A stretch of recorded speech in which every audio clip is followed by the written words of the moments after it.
I'm happy to be here today to talk about this really important topic. My pronouns are she and her, and I'm an online learning consultant from the Center for Extended Learning, and a good chunk of my work is devoted to accessibility.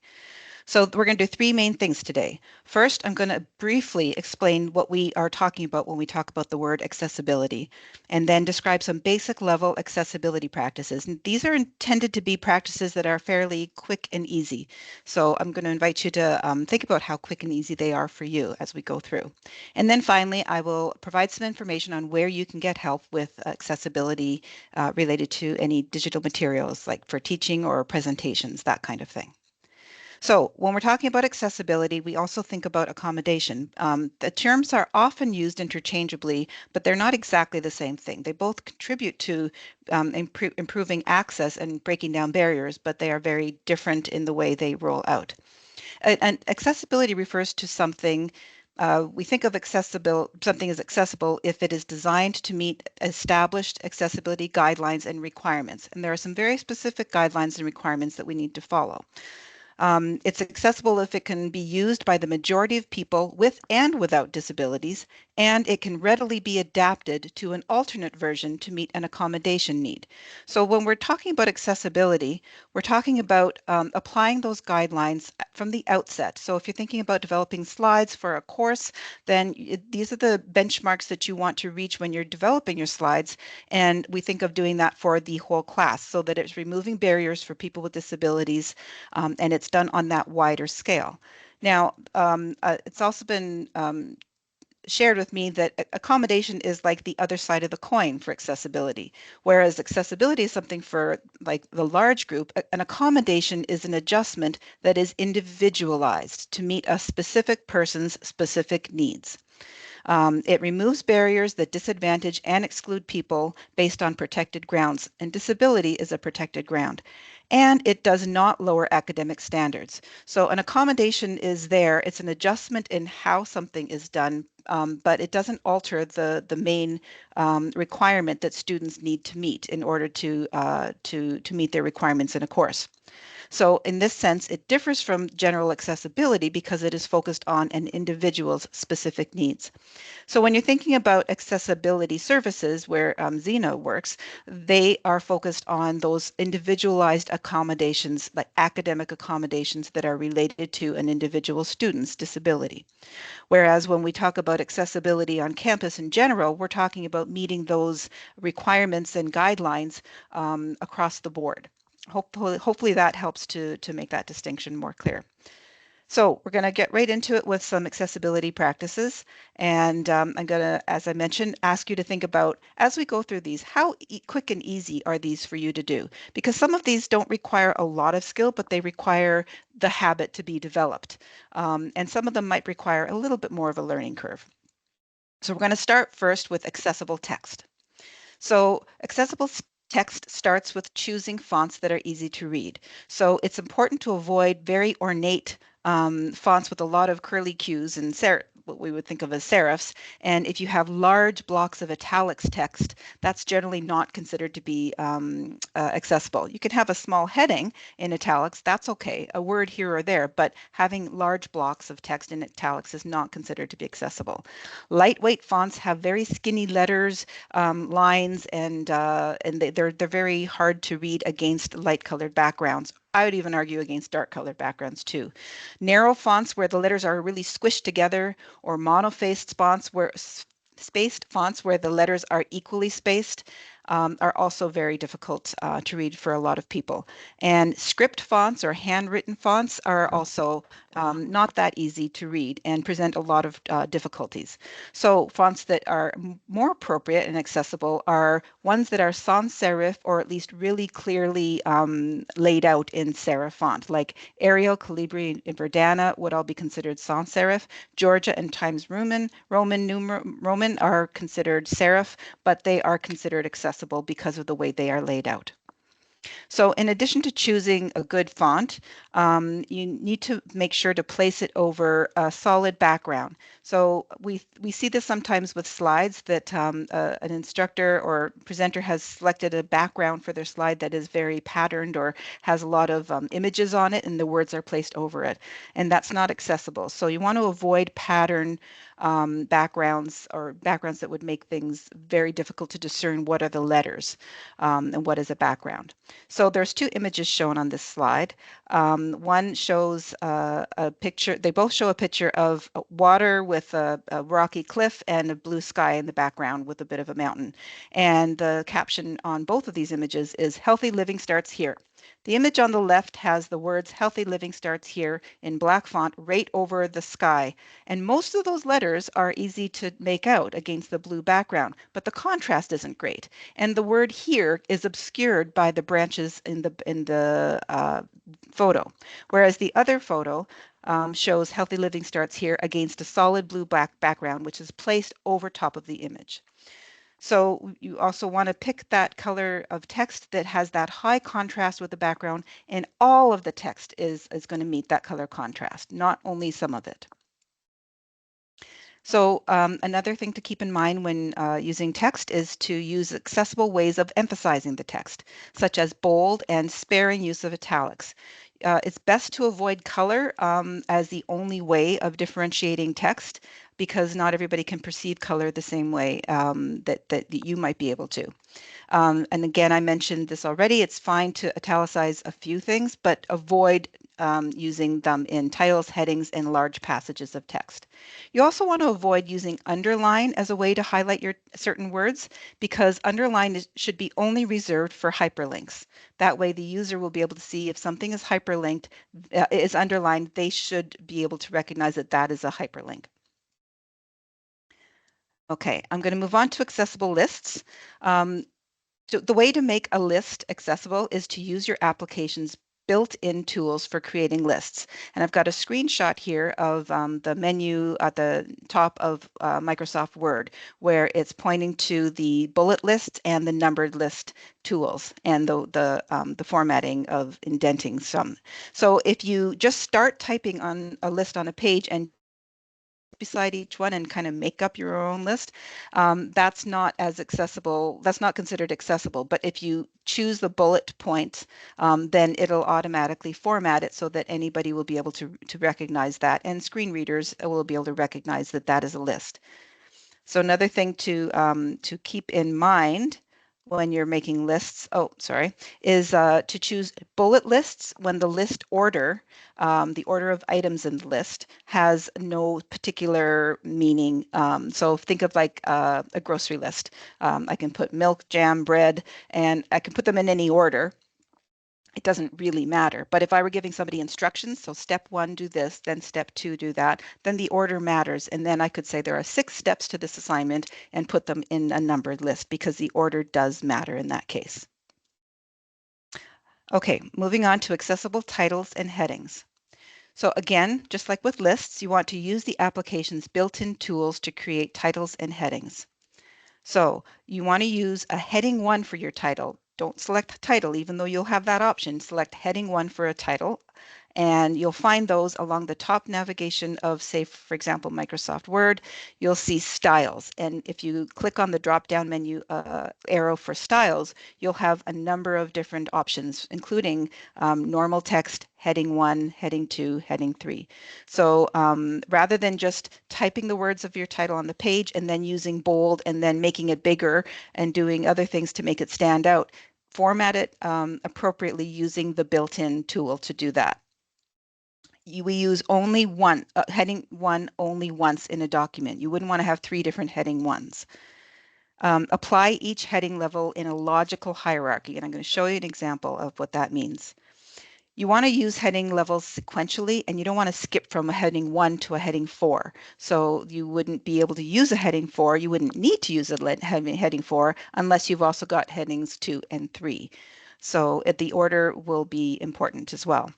And you don't want to use these styles to create headings just simply to change the appearance of a text. Headings have meaning, and they have meaning that is going to be recognized by assistive technology and and it'll help you to chunk out your content in a certain way. And people can get really confused about content when the heading structure is off. So here's an example of a document. You don't have to try to read it all, but what I'd like to point out is this is a document with the title Everyday Accessibility Tips. And there are 2 tips, and for each of those 2 tips, there's some text, and then there are some examples provided in bullet lists. So heading 1 is shown at the top as a title. Everyday Accessibility Tips is formatted as a heading 1. And then the tip number 1 is considered a heading 2 because it's nested right underneath the heading 1. The examples for tip number 1 would be considered a heading 3 because it's underneath heading 2.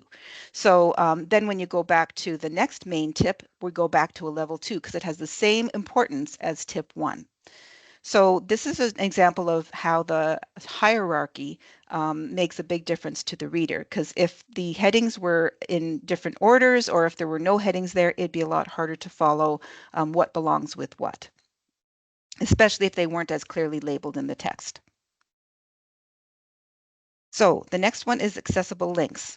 And for accessible links, it's important to understand why the formatting matters. So I'm going to play you an excerpt of a full URL so that you can hear how a screen reader would read this. And then I'm going to play you a short audio excerpt of how a screen reader will read out a hyperlink. Okay, so first, the full URL.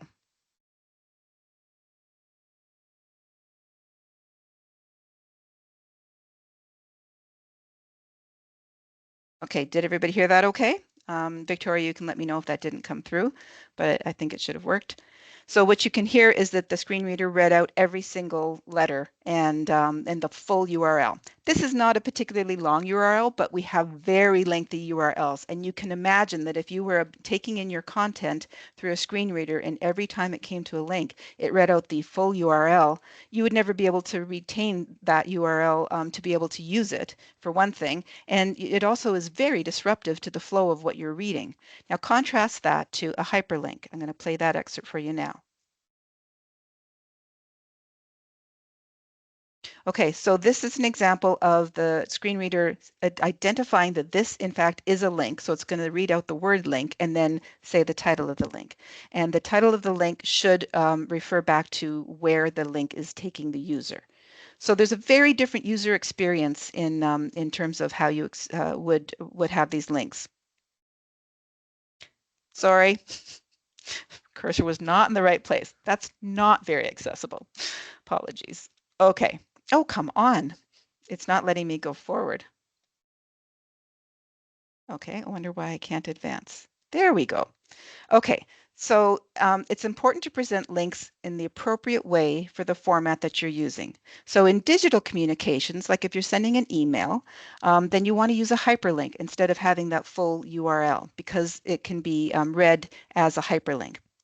On hard copies, you can't put a hyperlink because there's nothing to click on the piece of paper. So you're going to want to use that full URL. You want to use the concise link text that describes the destination of the link. And in the example I gave, you can see that it's very clear where the link is taking you. So important to avoid non-specific words for your link text. So you wouldn't want to have 3 links on a page and they all say click here or just the word here as the link because it's not specific enough for the user to know where they're going. And if there's 3 click heres and they all go to different places, then that's not informative. It can be very confusing as well. So you want to use a unique link text for each different destination so that you're not having click here going to 2 separate places each time it's used. That will make it super clear for the user. So instead of, here's some examples. So instead of saying to watch a short video on how to create your cover sheet, click here with the word here as a hyperlink. Instead of that, you would use watch this short video to get started. And then there's a hyperlink under creating an electronic cover sheet, and then in brackets YouTube, so that you're telling the person, hey, there's a YouTube video that's going to open up in your browser, just so you know. So they know exactly where they're going and what to expect. As another example, instead of saying go to https:// and the whole URL, you would say visit the Office of Research Ethics. And the Office of Research Ethics is what is hyperlinked here. It's very clear, it's not going to disrupt the flow, and people will know where they're going. Okay, so now we're going to move on to the use of color. It's important to use sufficient color contrast between the text and the background. I mentioned this a little bit already. So you want to avoid using light colored text over a light colored background. And as an example, I've got some gray text over a light background. It can be really hard, especially in certain lightings, even if you don't have a visual disability, it can be very challenging to read some text that has light font over light background. It's not considered accessible. You also want to avoid using colored text over a dark background, especially in this example, there's blue text over a blue background. And you can differentiate that there are words there, but it can be extremely difficult to make out the words against that background. The color contrast is just not high enough. And avoid using yellow for text. And below that, I've got the words yellow text is difficult to read in yellow. Hopefully that illustrates that point, especially with lots of yellow in our brand colors. It can be very tempting to use yellow as text color, especially if you want to highlight something. It just presents a lot of difficulty and challenges for a lot of people. This is a really important one. Do not use color as the only way of differentiating information. So I have two line graphs shown on this slide. The one on the left has an orange data line, and then the one below that, there is a blue data line. So if I can't perceive differences in color to that extent, or I have trouble with orange as specifically, then it's going to be really hard for me to tell those two data points apart, and the legend doesn't really help me because they're both solid lines. Whereas in the chart on the right, that line graph has the orange and the blue, but they are formatted differently. So the blue has dashed lines. So even if I can't tell the difference between the colors, I can still see that there's a solid line and there's a dashed line. And that will be important in my ability to read the graph, especially in a classroom or a presentation setting. And now we're going to move on to some accessibility basics for images. Okay, so when you're using images in presentations, it's important to compose alternative text that conveys the meaning for your context, and don't rely on the auto-generated alt text. So let me just pause there and say that if I were just presenting this presentation to you now, and you don't receive the slides, you're just watching the presentation, the alt text is not going to do anything for you because you don't have access to the slides. But when you share your slides, which I've done in the chat, and when you share your slides with students, then students may be relying on those alternative texts for the images. So for example, on this slide, there's an image, a photograph of Needles Hall, and that's a building on campus where there's accessibility services and counseling services. So the auto-generated alt text for this image came up as a building with glass windows. That could be any building anywhere. And if I just want to show a building with glass windows and that's what my topic is, that's fine.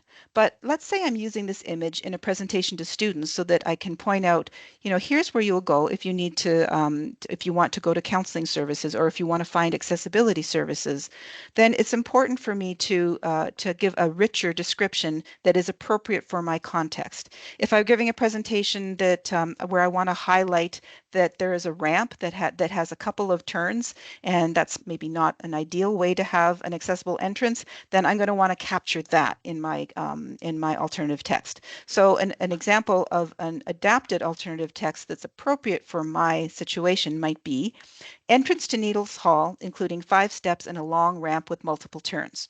So if that's what I'm presenting on, that's my context, I want to capture that in my alternative text. Number of times we like to use images to help break up text and to make it more interesting for the for our audience, our viewer. And if that image has no real value other than just enhancing the visual and it doesn't have meaning beyond that, it would be considered decorative. So on this example, I've got celebrate your success, and then there's a visual with a pink background and what I would call confetti. Um, if you spend time putting in alternative texts for each of those decorative images, that's going to be more time consuming for you, but it's also going to be more time consuming for the user, because then they're going to have to listen to all these alternative texts and then try to figure out, why am I listening to this? Isn't this just decorative? And that can actually be confusing, and it's not necessary. So there is a way to mark decorative images as just decorative. Usually there's a checkbox for that in the programs that you'll be using. So other than digital accessibility that I've talked about so far, there's some other ways that are important to keep in mind for increasing accessibility. When you're presenting, it's important to present with accessibility in mind. You want to be seen, you want to be heard. So in large rooms, and sometimes even in smaller presentation rooms with backgrounds with a lot of noise, it's important to use a microphone. You'll notice I'm using a headset that has a microphone rather than just relying on the microphone on my laptop, because I want to improve the quality of the audio as much as possible. This is probably one of the biggest things. If people can't hear you well, they would have to struggle to hear you. That's exhausting, and maybe they will just tune out because it's just that hard. Repeating participants' questions and comments before you respond. This is for live presentations. I'd say even I do this even in virtual presentations as well, just to make sure that everybody can hear the question, because there's nothing more frustrating than being in a large group when there's a presentation and somebody asks a question, I can't hear it, and then there's a response given. I don't know how to make sense of that response because I don't know what the question was. Verbally explain your graphs, images, etc., that are shown on slides. Hopefully you can notice that I've been modeling that throughout, because I don't know how well any of you are able to see the slides. Some people have low vision or other vision issues that make it hard for them to see what's on the slide. And we can't tell who has a vision issue, so it's just really important to help explain things verbally as you go. Face your audience when speaking. This can be really challenging in some courses where the instructor is writing formulas and things on the board, on the whiteboard, and they are facing the board while teaching.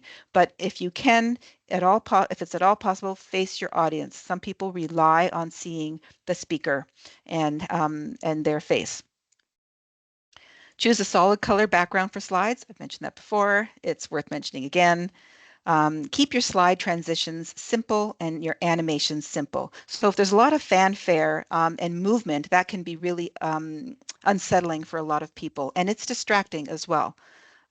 So you want to keep those simple. Provide important information in writing and not just verbally. So if you're in a class or a presentation at a conference and you're giving information that's important, and it's just there in the moment, it's not recorded, it's gone. So if you can provide that in writing as well, then that can be something that the user can go back. If it's students in the classroom, they can go back to their to the course in their learning management system and then see that announcement there in writing. Stand in a well-lit area when you're presenting, but not directly in the projector's light. Other ways to increase accessibility: provide information in advance whenever possible. That includes learning materials, cancellation of office hours, meeting agendas, change in assignment due date. It's important to communicate these as soon as you know about them so that people can make necessary adjustments. For cancellation of office hours, it's really not ideal when somebody has to commute into town for an office hour appointment just to find out that the office hour has been canceled. And maybe they risked going out in bad weather, or they exacerbated their chronic pain problem because they didn't know that that trip was not necessary. So providing information in advance, even if it's just at the beginning of the session. So for this session, we didn't know who was registered. I couldn't have shared my slides ahead of time. So I put them in the chat at the very beginning so that at least those who need to look at it more up close on their computer or do whatever they need to do have that option. Provide flexibility and choice where you can, and communicate where those limitations exist. So for example, if there's a choice in communication method. For students, you can say we can meet by over the phone, we can meet over over a virtual meeting in Teams, or we can meet in person. Giving some choice and flexibility is really helpful. Then people can do what they need to manage their own disabilities and still participate.